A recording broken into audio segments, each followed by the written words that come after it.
Hello hi எல்லாருக்கும் வணக்கம். இன்னைக்கு இந்த வீடியோவில் நம்ம என்ன பார்க்க போகிறோம் அப்படின்னா, உங்களை மறக்க முடியாமல் தினமும் உள்ளுக்குள்ளே போராடிட்டு இருக்கிற போர்ஷனை பற்றி தான் நம்ம பார்க்க போகிறோம். இது ஒரு பொதுவான ஜென்ரல் ரீடிங் தாங்க. யாருக்கு பொருந்துதோ அவங்க மட்டும் எடுத்துக்கோங்க, மற்றவங்க அப்படியே விட்டுடுங்க. வீடியோவில் கனெக்ட் ஆகுறதுக்கு லைக் பண்ணிட்டு பாருங்க. யாருமே சப்ஸ்கிரைப் பண்ண மாட்டேங்கிறீங்க, ப்ளீஸ் சப்ஸ்கிரைப் பண்ணிட்டு பாருங்க. ஷேர் அண்ட் கமெண்ட் பண்ணுங்க. இது ஒரு டைம்லெஸ் ரீடிங் தாங்க. யார் எப்போ பார்க்குறீங்களோ அப்போ அது உங்களுக்கான ரீடிங்காக இருக்கும். நான் பொண்ணுன்றதுனால அதுக்கு ஏற்ற மாதிரி பேசுறேன். ரீடிங் பார்க்குற நீங்க பையனா இருந்தீங்கன்னா அதுக்கு ஏற்ற மாதிரி சேஞ்ச் பண்ணி எடுத்துக்கோங்க. இந்த ஸ்பிரிட்ல எனக்கு தெரிகிற முக்கியமான எனர்ஜி பார்த்தீங்கன்னா ஃபயர் எனர்ஜி ரொம்ப ஸ்ட்ராங்காக இருக்கு. 10 of wands, 7 of wands, 9 of wands, ace of wands, 5 of wands, cups கார்ட்ஸும் இருக்கு. 5 of cups, 4 of cups. Major arcana கார்டுன்னு பார்த்தீங்கன்னா டெத் கார்டும் பேஜ் ஆஃப் பென்டக்கிள்ஸும் இருக்கு.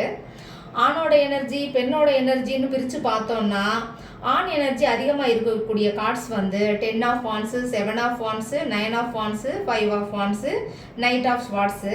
பெண் எனர்ஜி பார்த்தீங்கன்னா ace of wands, 5 of cups, 4 of cups, death, page of pentacles. எனக்கு தெரிஞ்ச balance 60% masculine energy, 40% feminine energy. அதனால் இந்த ரீடிங் அவன் பேசாமல் இருந்தாலும் உள்ளுக்குள்ளே போராடுறான்ற எனர்ஜி தான் அதிகமாக இருக்குது. இப்போ இந்த வீடியோக்குள்ளே போயிடலாம். இது ஒரு ஜென்ரல் ரீடிங் தாங்க. எல்லாருடைய சுச்சுவேஷனும் ஒரே மாதிரி இருக்காது. உங்களுக்கு ரெசனேட் ஆகுறத மட்டும் எடுத்துக்கோங்க. இந்த ரீடிங்கில் நான் பார்க்குற விஷயம் என்னன்னா, அந்த பர்சன் உங்களை நினைக்காத நாள் இல்லைன்னு சொல்ல முடியாது. ஆனால் உங்களை தேடி வர தைரியம் இல்லாத எனர்ஜி தான் இங்கே தெரியுது. இது ஒரு சாதாரண பிரேக்கப் இல்லை. 2 பேருமே ஒருத்தருக்கு ஒருத்தர் முக்கியமானவங்க. ஆனால் டைமிங், ஈகோ, வெளி சூழ்நிலை, குடும்ப அழுத்தம் இது எல்லாம் நடுவில் இந்த கனெக்ஷன் இந்த கனெக்ஷனை நிறுத்தின மாதிரி இருக்குது. இப்போ கார்ட்ஸுக்குள்ளே போயிடலாம். நமக்கு ஃபர்ஸ்ட் கார்டு பார்த்தீங்கன்னா அந்த 10 ஆஃப் வான்ஸு. எல்லாத்தையும் தனியாக சுமந்த பர்சன் இந்த பர்சன் எப்போவுமே எல்லாரோட பிரச்சனையும் தன்னோட தலையில் தூக்கி போட்டுட்டு நடப்பார். ரிலேஷன்ஷிப்பில் கூட நான் ஸ்ட்ராங்காக இருக்கணும்னு நினச்சிக்கிட்டு இருக்காரு. உங்ககிட்ட கூட எல்லா கஷ்டத்தையும் சொல்லியிருக்க மாட்டார். இரவு நேரத்தில் மட்டும் மனசு உடைஞ்சு அழுதுருக்க வாய்ப்பு இருக்குது. ஒரு கட்டத்தில் எனக்கு மட்டும் ஏன் இவ்வளவு சுமைன்னு தோணி இருக்கு. அந்த நாளில் அவங்க உடைஞ்சது காதலால் கிடையாது, வாழ்க்கையால். எனக்கு இந்த கார்ட்ஸில் என்ன தெரியுதுன்னா, இந்த பர்சன் உங்களை சந்திக்கிறதுக்கு முன்னாடியே லைஃப்பில் ரொம்ப சுமை சுமந்துட்டு இருந்திருக்காங்க. உதாரணத்துக்கு அந்த பர்சன் குடும்பத்தில் அவங்க அப்பா உடம்பு சரியில்லாமல் இருக்கலாம், இல்லைன்னா வீட்டோட ஃபினான்சியல் ரெஸ்பான்சிபிலிட்டி முழுசும் இவர் மேலே இருந்திருக்கலாம். சில பேருக்கு லவ் வந்த நேரத்தில் வேலை இல்லாமல் இருந்திருக்கும். சில பேருக்கு வேலை இருந்தாலும் சேலரி போதாமல் இருந்திருக்கும். அப்போ என்ன நினச்சிருப்பாங்க தெரியுமா, நான் இவங்கள லவ் பண்ணுறேன், ஆனால் லைஃப் செட்டில் ஆகாமல் நான் எப்படி ரிலேஷன்ஷிப்பை மெயின்டைன் பண்ணுவேன்னு நினச்சிருப்பாரு. அதனால் சில பேர் உங்களை லவ் பண்ணாமல் விலகலை, லவ் பண்ணதுனால தான் விலகி இருக்காங்க. அடுத்த கார்டு பார்த்தோம்னா அந்த 7 ஆஃப் வான்ஸு. உங்களை லவ் பண்ணாலும் செக்யூர் பண்ணிக்கிறாங்க இவங்க. இப்போவும் உங்களை மனசில் இருந்து தள்ளலை, ஆனால் மறுபடியும் காயப்பற்றக்கூடாதுன்னு பயம் இருக்குது. யாராவது உங்களை பற்றி பேசினா கவனிப்பாங்க, சோஷியல் மீடியா செக் பண்ண வாய்ப்பு இருக்குது. நான் முதல்ல போய் பேசக்கூடாதுன்ற ஈகோவும் இந்த பர்சனுக்கு கூடவே இருக்குங்க. நீங்கள் கேட்ட ஒரு கேள்வி இன்னும் அவங்க மனசில் இருக்குது. இந்த பர்சன்கிட்ட ஒரு நாள் நீங்கள் நான் உனக்கு இம்பார்ட்டன்ட் இல்லையான்னு கேட்டிருக்கீங்க, இல்லைன்னா நீ ஏன் இப்படி மாறிட்ட அப்படின்னு கேட்டிருப்பீங்க. இந்த கொஸ்டின் இப்போவும் அவங்க தலையில் ஓடிட்டு தாங்க இருக்குது. ரிப்ளை கொடுக்க முடியலை, ஆனால் மறக்கவும் முடியலை. சில பேருக்கு வியூவர்ஸ் அனுப்பின லாஸ்ட் மெசேஜோட ஸ்க்ரீன்ஷாட்டை கூட இன்னும் டிலீட் பண்ணாமல் அப்படியே இருக்கும். அடுத்த கார்டு பார்த்துடலாமா? இந்த ஏஸ் ஆஃப் வான்ஸு. இந்த கார்டு சொல்கிறது இந்த கனெக்ஷன் இன்னும் உயிரோட தாங்க இருக்குது. இந்த ரிலேஷன்ஷிப் முடிஞ்சு போயிடலை. இது ஒரு புதிய ஆரம்பம், இன்னும் சாத்தியம்தான். திடீர்னு கான்டாக்ட் வரலாம். இந்த பர்சன் உங்களை மறக்க முயற்சி பண்ணியும் அவங்களால மறக்க முடியலை. உங்கள் ஞாபகம் வந்தாலே உடம்புல ஒரு எனர்ஜி ஓடுற மாதிரி ஃபீல் பண்ணுறாங்க. அந்த முதல் நாள் கெமிஸ்ட்ரி பார்த்தீங்கன்னா வியூவர்ஸ் நீங்கள் வந்து கவனிச்சு பாருங்க. இந்த கனெக்ஷன் ஆரம்பத்தில் ரொம்ப வேகமாக வளர்ந்துருக்கும். முதல் நாள் பேசுனது, அடுத்த நாள் வந்து லேட் நைட் கால்ஸ் வந்திருக்கும், அடுத்த வாரம் சீக்ரெட் வந்து ஷேர் பண்ணியிருப்பீங்க, அடுத்த மாதம் அட்டாச்மெண்ட்டு எல்லாமே ஃபாஸ்ட்டு. அதனால தான் செப்பரேஷன் வந்ததும் அதே அளவு பெயினும் வந்திருக்கு. அடுத்த கார்டு பார்த்துடலாம். த 9 ஆஃப் வாண்ட்ஸு. இந்த கார்டு சொல்கிறது என்னன்னு பார்த்தோம்னா, நிறைய தடவை காயப்பட்ட இதயம்னு இந்த கார்டு சொல்லுது. இந்த போர்சனோடது நிறைய தடவை காயப்பட்டிருக்கும் அவங்களோட இதயம். இந்த போர்சன் வாழ்க்கையில் நிறைய ஏமாற்றத்தை பார்த்துருக்காரு. எல்லாரையும் நம்புகிற ஆள் இல்லை. இவங்க உங்களையே கூட சில நேரம் சந்தேகப்பட்டிருப்பாரு. லவ் இருந்தாலும் பயம் அதிகமாக இருக்குது. அதனாலேயே டிஸ்டன்ஸ் கிரியேட் பண்ணியிருக்காங்க. இந்த பர்சன் ஏற்கனவே வந்து ஒருத்தரால் ஏமாந்துருக்காரு. எனக்கு இங்கே ஒரு ஸ்ட்ராங்கான மெசேஜும் வருதுங்க. நீங்கள் இவங்களோட ஃபாஸ்ட் ஹார்ட் பிரேக்கு இல்லை. இவங்களோட ஃபாஸ்ட் ஹார்ட் பிரேக் நீங்கள் கிடையாது. ஆனால் நீங்கள் இவரோட லாஸ்ட் லெசன். ஏன்னா இவங்க முன்னாடியே யாரையோ நம்பி ஹர்ட் ஆயிருக்காங்க. அதனால் நீங்கள் ஜெனுவினாக இருந்தால் கூட முழுசாக ட்ரஸ்ட் பண்ண முடியலை இவரால். அடுத்த கார்டு பார்த்துடலாம். இந்த 5 ஆஃப் கப்ஸு. இந்த கார்டு சொல்கிறது அவங்க சீக்ரெட் ரீக்ரெட்னு சொல்லுது. உங்களை ஹர்ட் பண்ணதை நினைக்கிறாங்க. சொல்லக்கூடாத வார்த்தைகள் வந்து அவங்களுக்கு நினைவுக்கு வருது. ஒரு டிசிஷன் எடுத்ததுக்கு வருத்தப்படுறாங்க. இப்படி நடந்திருக்க கூடாதுன்னு வருத்தப்படுறாங்க. ஆனால் வெளியில் காட்ட மாட்டாங்க. ஒரு பர்த்டே, ஒரு டேட்டு, ஒரு சாங்கு, இந்த பர்சன் உங்களை தினமும் நினைக்கல. ஆனால் சில ட்ரிகர் மூமெண்ட்ஸ் இருக்குது. ஒரு சாங் கேட்டால், ஒரு ரெஸ்டாரண்ட் பார்த்தா, ஒரு பர்த்டே, ஒரு வாட்ஸ்அப் டிபி, இந்த மூமெண்ட் வந்தால் மட்டும் திடீர்னு சைலண்ட் ஆகிடுவாங்க. அடுத்து நம்ம கார்டு பார்த்தோம்னா த 9 ஆஃப் ஸ்வார்ட்ஸு. இந்த கார்டு சொல்கிறது என்னன்னா, ஒரு நாள் திடீர்னு வரக்கூடிய மெசேஜ். இந்த பர்சன் யோசிச்சுட்டு திடீர்னு ஆக்ஷன் எடுப்பார்.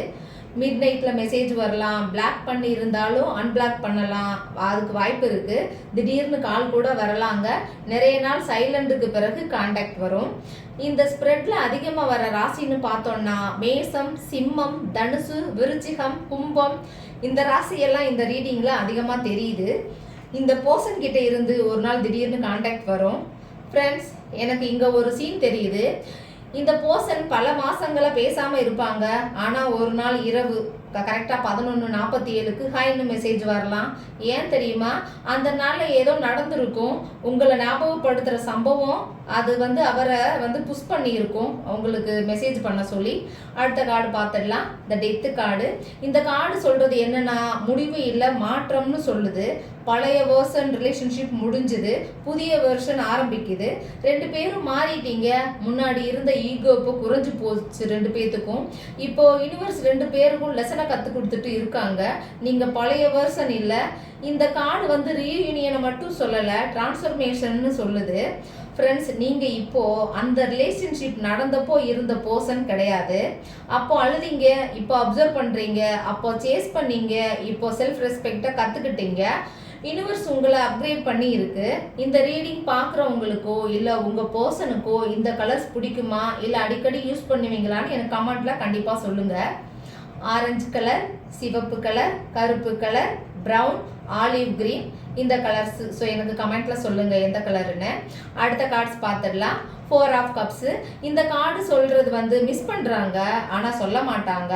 வெளியில் பிஸி மாதிரி இருப்பாங்க, உள்ள எமோஷ்னல் வாய்டு இருக்குது. இந்த பர்சன் பல பேர் கூட பேசினாலும் சாட்டிஸ்ஃபேக்ஷன் இல்லை. உங்களை கம்பேர் பண்ணுறாங்க. உங்களோட இடத்த யாராலையும் ஃபில் பண்ண முடியலை. அவங்க ட்ரை பண்ணி பார்த்தாங்க. இதுதான் இந்த ரீடிங்கோட இன்ட்ரெஸ்டிங்கான பாயிண்ட்டுங்க. இந்த பர்சன் உங்களை ஃபர்கெட் பண்ண ட்ரை பண்ணியிருக்காங்க. நியூ ஃப்ரெண்ட்ஸ் மூலியமா, நியூ சர்க்கிள், ஒர்க்கு, ட்ராவலு. ஆனால் என்ன ஆச்சு தெரியுமா? அவங்களோட மனசு கம்பேர் பண்ண ஆரம்பிச்சிடுச்சு, அவங்க மாதிரி யாரும் இல்லை அப்படின்னு. அடுத்த கார்டு பார்த்துடலாம். இந்த 5 ஆஃப் வாண்ட்ஸு.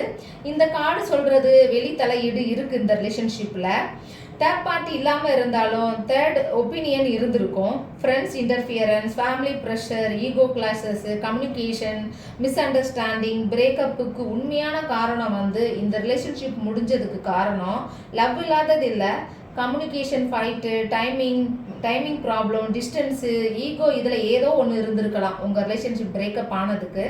உதாரணத்துக்கு வந்து ஒருத்தர் அட்டென்ஷன் கேட்டிருப்பீங்க, இன்னொருத்தர் பிஸியாக இருந்திருப்பாங்க. அங்கேருந்து தான் பிரச்சனை ஸ்டார்ட் ஆகிருக்கு. அடுத்த கார்டு பார்த்தோம்னா த பேஜ் ஆஃப் பென்டக்கல்ஸ். இந்த கார்டு சொல்றது மெதுவான ரிட்டர்ன்னு சொல்லுது.